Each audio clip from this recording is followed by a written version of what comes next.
BA part 1 लोक प्रशासन paper number 2 भारतीय लोक प्रशासन। इन दिनों हम अपने लेसन्स में राष्ट्रपति की शक्तियां एवं कार्य समझ रहे हैं। पिछले लेसन में हमने राष्ट्रपति की आपातकालीन शक्तियों के बारे में चर्चा आरंभ करी। हमने आर्टिकल 352 भारतीय संविधान के अनुच्छेद 352 में जो एक आपातकालीन शक्ति युद्ध, बाहरी आक्रमण या सशस्त्र विद्रोह की स्थिति में संबंधित है, उस व्यवस्था के बारे में चर्चा करी थी। हमने आपको बताया था कि यदि राष्ट्रपति को ऐसा लगता है कि उनको अनुभव होता है कि युद्ध, भारी आक्रमण या आंतरिक अशांति भारत या भारत के किसी भाग में व्यवस्था नष्ट हो रही है, तो ऐसी परिस्थिति के उत्पन्न होने पर वह आपातकाल की घोषणा कर सकते हैं। ऐसी घोषणा संसद से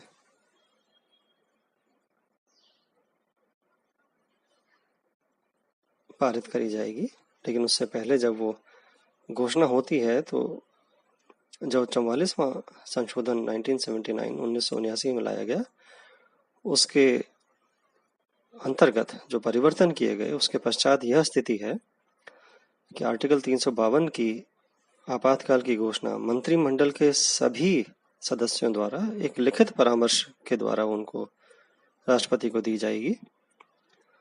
यह बात पहले शामिल नहीं थी। दूसरा, यह परिवर्तन हुआ 44वें संशोधन से कि केवल आंतरिक अशांति के नाम पर आपातकाल की घोषणा नहीं हो सकती है। राष्ट्रपति को यह परामर्श लिखित में होना चाहिए कि एक सशस्त्र विद्रोह का खतरा है या हुआ है। उसके पश्चात ऐसी जो आपातकाल की घोषणा होगी वह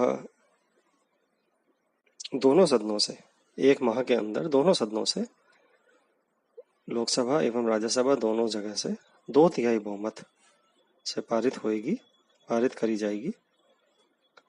और 6 महीने, यह पहले नहीं थी व्यवस्था, अब यह व्यवस्था है कि 6 महीने के पश्चात ऐसे आपातकाल को पुनः संसद की स्वीकृति लेनी होगी। यह भी मैंने आपको पिछले लेसन के आखिर में बताया था कि जो लोकसभा है वे, उनके सदस्य अगर 1/10वां सदस्य यानी 1/10 सदस्य, 10% सदस्य अगर लिखित में मांग करते हैं कि बैठक बुलाई जाए आपातकाल की स्थिति को विचार करने हेतु, तो लोकसभा की बैठक बुलाई जाएगी या अनिवार्य किया गया है। और ऐसी लोकसभा में अगर वे आपातकाल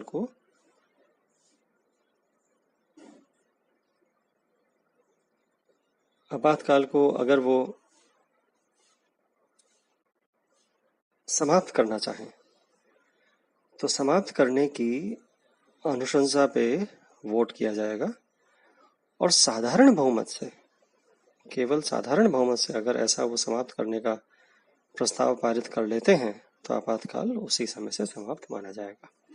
ये सब मैंने आपको पिछले लेसन में बताया कि ये जो 44वां संशोधन किया गया था 1979 में, अप्रैल 1979 में, उसके अंदर ये परिवर्तन आए और ये अब स्थिति मैंने आपके सामने रखी। 44वें संविधान संशोधन द्वारा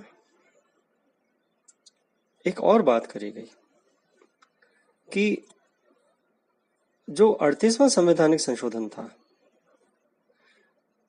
उसको रद्द कर दिया गया। अब 38वां संवैधानिक संशोधन क्या था?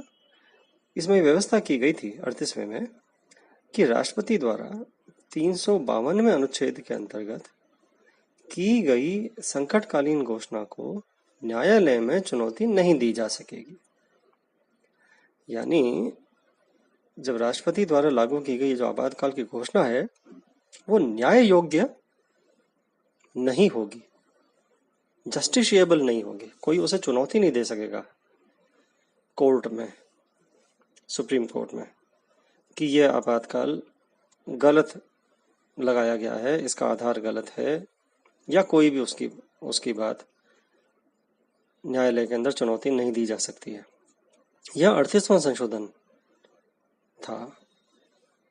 इस संशोधन को 44वें संशोधन के द्वारा रद्द कर दिया गया। यानी 44वें संशोधन अप्रैल 1979 के बाद से अब यह स्थिति है कि 352 अनुच्छेद के तहत लगाई गई संकटकालीन या आपातकालीन जो घोषणा है वो अब न्याय योग्य यानी जस्टिशिएबल बना दी गई है। अर्थात यह घोषणा संबंधित न्यायालय में चुनौती दी जा सकती है। ऐसी घोषणा को संबंधित न्यायालय में चुनौती दी जा सकती है। मूल संविधान में व्यवस्था थी कि अनुच्छेद 352 के अधीन आपातकाल की घोषणा पूरे देश के लिए ही की जा सकेगी, देश के केवल किसी एक या कुछ भागों के लिए नहीं। 42वें संवैधानिक संशोधन द्वारा यह व्यवस्था की गई कि राष्ट्रपति द्वारा अनुच्छेद 352 के अधीन संकट की घोषणा पूरे देश के लिए या देश के किसी एक या कुछ भागों के लिए की जा सकती है। 42वें संवैधानिक संशोधन की यह व्यवस्था 44वें संशोधन के बाद भी यथावत बनी हुई है। मैं इस बात को दोबारा रिपीट करता हूं कि जो मूल संविधान हमारा 1950 में लागू हुआ देश के अंदर, उस संविधान में आर्टिकल 352 की जो आपातकालीन घोषणा है, आपातकाल की घोषणा है, वह संपूर्ण देश पर लागू किए जाने वाली व्यवस्था है। उसके अंदर ऐसी व्यवस्था नहीं थी कि देश के किसी एक भाग में या उसे किसी छोटे भाग में या कुछ राज्य के अंदर आपातकाल की घोषणा करी जा सकती हो। यह व्यवस्था हमने 42वें संशोधन से स्थापित करी जो 1976 में आया। 42वें संवैधानिक संशोधन में यह व्यवस्था की गई कि राष्ट्रपति द्वारा जो आपातकाल की घोषणा होगी 352 वाली, वो पूरे देश में भी लगाई जा सकती है, अथवा अगर जरूरत महसूस करी जाए तो वो देश के किसी एक भाग में भी लगाई जा सकती है या कुछ भागों में लगाई जा सकती है। संपूर्ण देश में लागू जो हो जरूरी नहीं है, एक भाग में या कुछ भागों में, अलग अलग भागों में या किसी एक भाग में लगाई जा सकती है। 44वां संशोधन जो आया, यह व्यवस्था तो हमने 42वें संशोधन में की। 44वें संशोधन ने 42वें संशोधन के अनेक प्रावधानों को कैंसिल किया, उनको रद्द किया। लेकिन यह जो व्यवस्था थी कि कुछ भागों में लगाया जा सकता है या किसी एक भाग में लगाया जा सकता है, संपूर्ण देश में इसकी आवश्यकता नहीं है, वो संपूर्ण देश में भी लगाया जा सकता है और भागों में भी लगाया जा सकता है। यह व्यवस्था जो 42वें संशोधन की थी, इसको 44वें संशोधन से रद्द नहीं किया गया, इसको बरकरार रखा गया। तो हम ये देखते हैं कि 44वें संशोधन से काफी परिवर्तन आए थी आर्टिकल 352 के आपातकाल की घोषणा में। अब हम इससे आगे देखते हैं कि घोषणा से क्या संवैधानिक प्रभाव पड़ता है। आपातकाल की घोषणा से जो ये घोषणा है, इसके प्रभाव ये होंगे। पहला तो यह होगा कि इस घोषणा के लागू रहने के समय 19वें अनुच्छेद द्वारा नागरिकों को प्रदत्त 6 स्वतंत्रताएं, वैसे 44वें संवैधानिक संशोधन द्वारा 7 स्वतंत्रताओं में छठी स्वतंत्रता समाप्ति की स्वतंत्रता को समाप्त कर दिया गया था। संपत्ति की स्वतंत्रता को स्थगित हो जाएंगी और राज्य के द्वारा इन स्वतंत्रताओं को प्रतिबंधित व स्थगित करने वाले कानूनों का निर्माण किया जा सकेगा। 44वें संवैधानिक संशोधन द्वारा व्यवस्था की गई कि यदि आपातकाल युद्ध या भारी आक्रमण के कारण लागू किया गया है तब तो अनुच्छेद 19 द्वारा प्रदान की गई स्वतंत्रताओं को स्थगित या समाप्त किया जा सकता है। लेकिन यदि आपात स्थिति सशस्त्र विद्रोह के कारण लागू की गई है तो अनुच्छेद 19 की व्यवस्थाओं को स्थगित नहीं किया जा सकता है। अनुच्छेद 19 की व्यवस्थाओं के विरुद्ध जो कानून निर्मित किए जाएंगे उन कानूनों के साथ यह उल्लेख करना अनिवार्य है कि वह कानून लागू की गई आपात स्थिति की घोषणा के कारण बनाए गए हैं।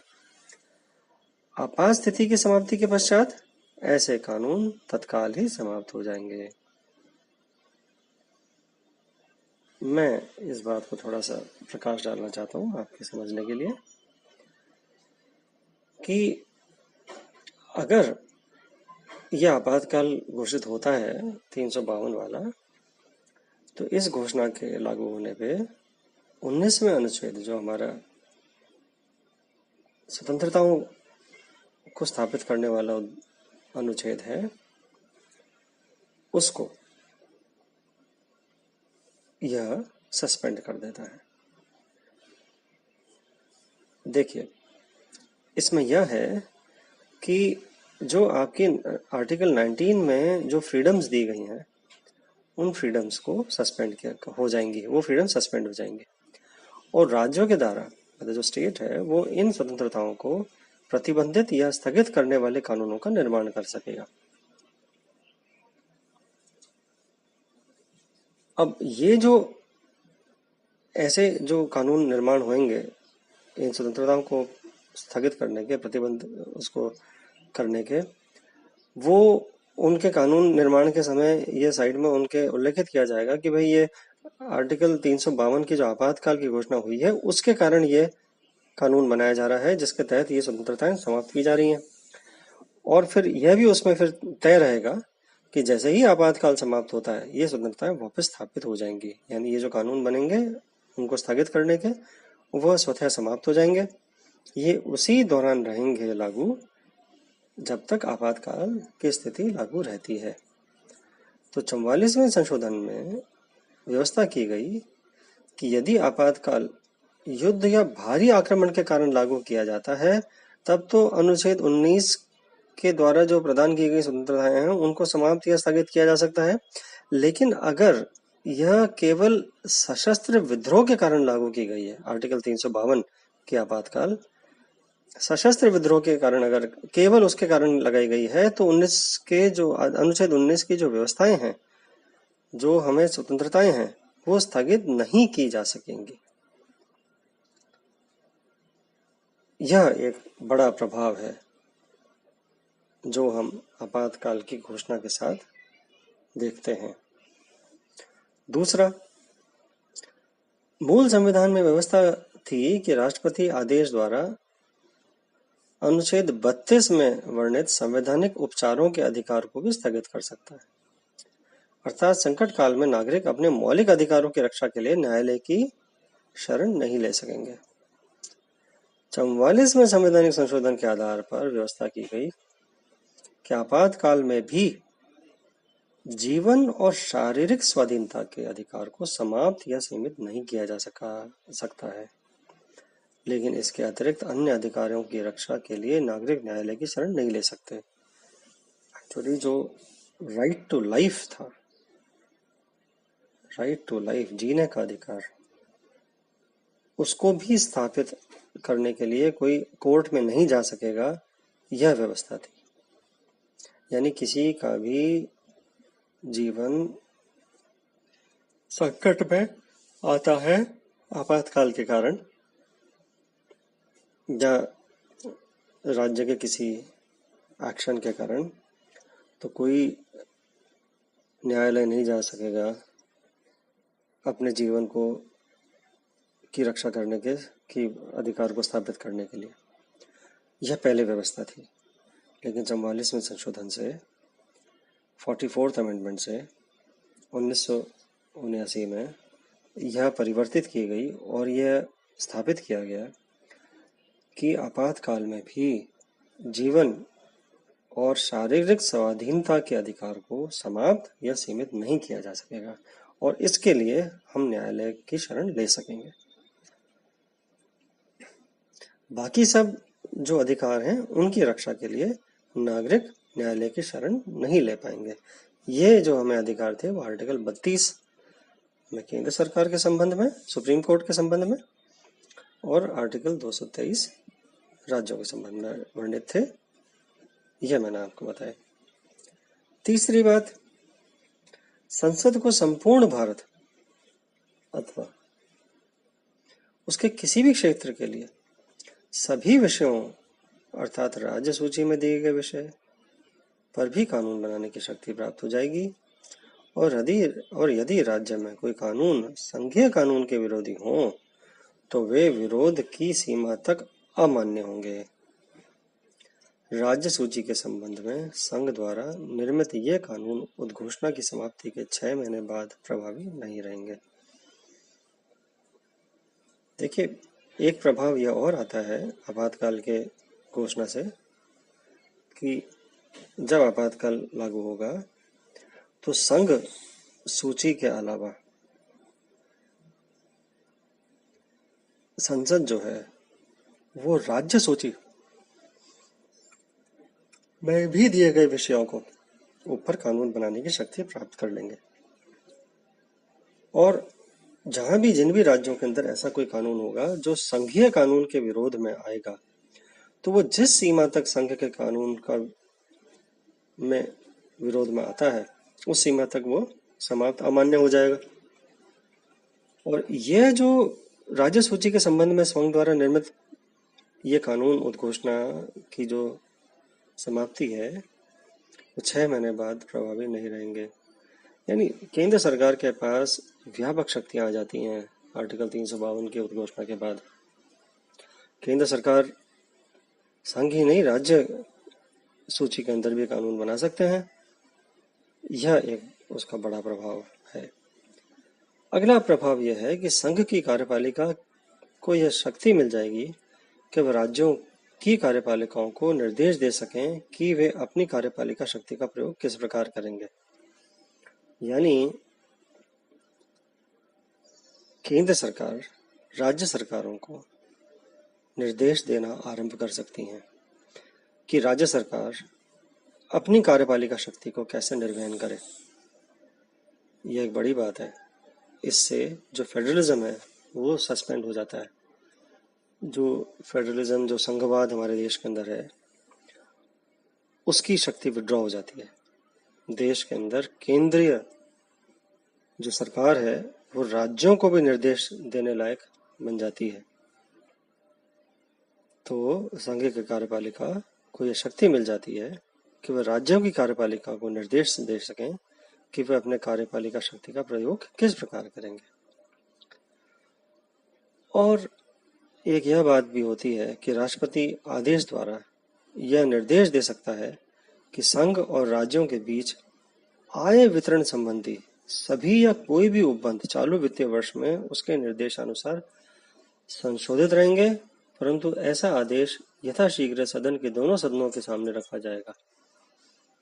एक फाइनेंशियल जो इम्प्लीकेशन है, जो एक आर्थिक इसका प्रभाव है, उसको समझाया गया इसके अंदर कि जो केंद्र सरकार है वो राष्ट्रपति के आदेश द्वारा जो राज्यों के बीच में आय का जो वितरण होता है, टैक्सेस का जो डिस्ट्रीब्यूशन होता है, उसको जिस समय यह आपातकाल घोषणा हुई भी है उस चालू वित्तीय वर्ष में